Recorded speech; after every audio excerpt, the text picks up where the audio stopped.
As Indonesia's GDP and population continue to grow, there's higher demand for energy across the country, which is why the efforts to transition to a more sustainable and greener economy is more important than ever.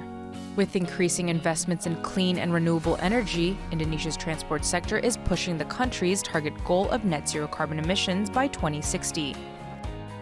One way they hope to achieve this is through the electrical vehicle industry, where support for infrastructure such as charging stations and incentives has increased the demand and interest across the nation. According to Google Indonesia, internet searches for electric vehicles has significantly increased over the past few years. When we look at, let's say, specifically at YouTube, we observe like 60% growth for electric car topic. But when we look at on Google search, there are like 53% search increase for the hybrid vehicle topic. And then the search, it's not only about the category, but it's already on the price search, meaning that consumers already very curious about the product and they have the intent to buy. And it's not just mere interest or intent, but the sales of electric cars in Indonesia are also continuing to increase. With 2,039 units sold in the first 6 months of 2022, a 0.59% increase compared to the previous year.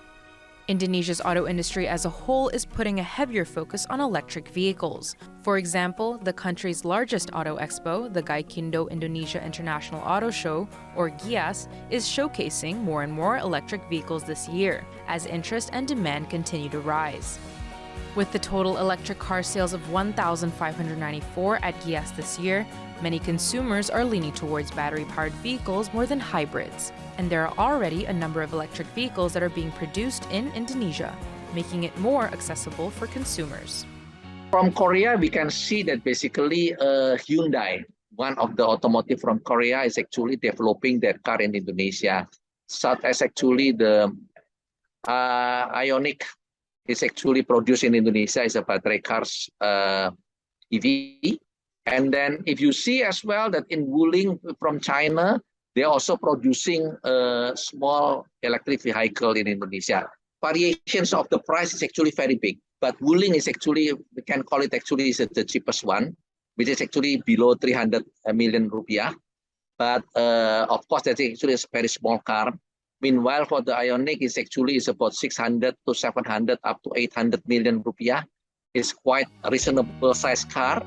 With the price range of electric vehicles spanning from 300 million rupiah to up to 2 billion, the market caters to a range of consumers who are either looking for affordability or luxury, increasing the demand and reach across the nation.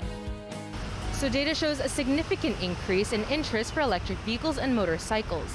But are Indonesians really shifting towards battery-powered vehicles?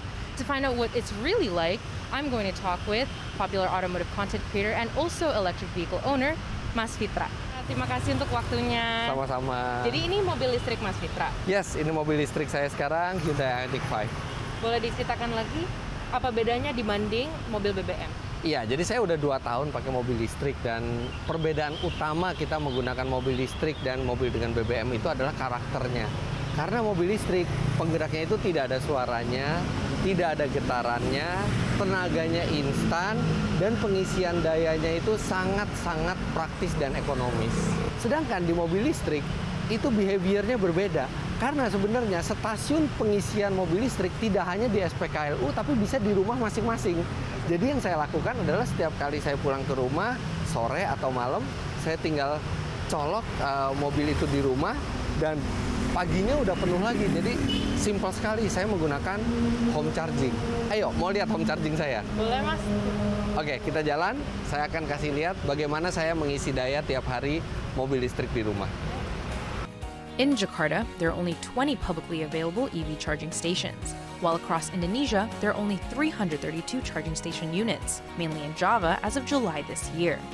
But Fitra said this has never caused his car to run out of battery, and with charging stations across Java, he is able to take his car on trips out of Jakarta to neighboring cities.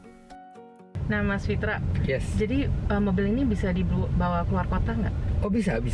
Maksudnya saya juga pernah, cuman belum sampai yang luar kota yang jauh ya, masih sebatas Cirebon, Bandung. Karena memang kan jangkauannya dia sekitar 480 sampai 500 km gitu, jadi cukup. Kita harus ngisi listrik lagi di rest area. Terus berapa lama di rest area? Nah, di rest area agak beda chargernya dengan charger di rumah. Kalau di rest area itu dia chargernya yang DC arus arah dan itu 50.000 watt. Nah, dengan 50.000 watt kita itu bisa menuhin mobil ini dalam waktu sejam bahkan kurang. Kalaupun kita nggak tahu di mana rest area yang ada charging stationnya, kita bisa keluar di kota terdekat, kita cari dealer Hyundai aja. Di semua dealer Hyundai di Indonesia itu ada chargingnya.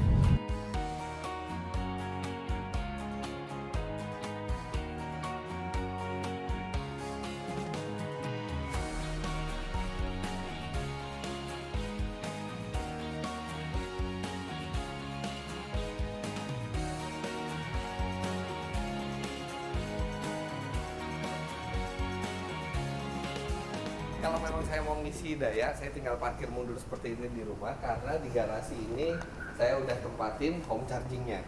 Nah, ini wall charging ini didapat pada saat saya beli mobil. Dan pada saat saya punya mobil listrik, itu ternyata dari PLN langsung memberikan satu sambungan baru untuk di rumah ini. Dan sambungan baru ini hanya untuk wall charging. Jadi setiap malam kalau misalnya saya udah pulang ke rumah, saya tinggal colokin deh seperti ini, benar-benar kayak punya SPBU sendiri. Udah colokin seperti ini, tinggal langsung pagi-pagi ketika saya mau aktivitas udah langsung penuh lagi semuanya. Jadi pemakaian listriknya itu jauh lebih murah dibandingkan kita kalau misalnya mengisi BBM. Itu perbandingannya bisa 1:5 bahkan sampai 1:10. Terus Mas Fitra kan juga punya mobil BBM yang biasa, itu harganya berapa kalau biasa pakai itu? Nah, tergantung ininya kan, tergantung jenis mobilnya ya. Tapi contoh deh, saya di depan ada Lexus yang hybrid, jadi itu hemat sekali. 1 liter bisa 20 km. Nah, 1 liternya itu harganya 18.000. 1 liter bisa menjalankan 20 km, artinya 1 km itu butuh sekitar mungkin 800 rupiah ya, 1 kilometer. Itu udah mobil hybrid tuh yang kirim. Sedangkan mobil listrik itu hanya butuh tidak sampai 200 rupiah 1 kilometer. Jadi pemerintah juga punya insentif untuk mobil elektrik? Untuk mobil listrik itu setelah kita pakai itu insentifnya tuh masih ada. Misalnya kita dapat plat biru, artinya kalau kita dapat plat biru kita bebas aturan ganjil genap. Kemudian untuk di Jakarta itu pajak per tahunnya dapat diskon 90%. Jadi kita hanya bayar 10% dari seharusnya. So with the Indonesian government already providing incentives, companies producing electric vehicles in the country, and consumer interest rising overall, all of these are signs that Indonesia's electric vehicle industry is moving swiftly ahead. If you ask me what's the outlook will be, I'm thinking it's going to be a positive outlook for EV market in Indonesia, because like from the consumer point of view, the interest is there. And then from the supply perspective, there are several brands that are coming in. And then from the government perspective, there are a lot of incentives that are supporting this new industry. The Indonesian government aims to make the country a global center for the production of electric car batteries. An EV battery manufacturing facility is currently being developed at the Batang Integrated Industrial Estate in Central Java and will start producing batteries by 2023. With the G20 using EV modes of transportation to the production of batteries next year, Indonesia is making the right steps in reducing carbon emissions and dependence on fossil fuels. Not only is the hope for Indonesia to transition to a greener energy, but also develop the EV ecosystem in the country. For Metro Globe Network, I'm Audrey Widodo.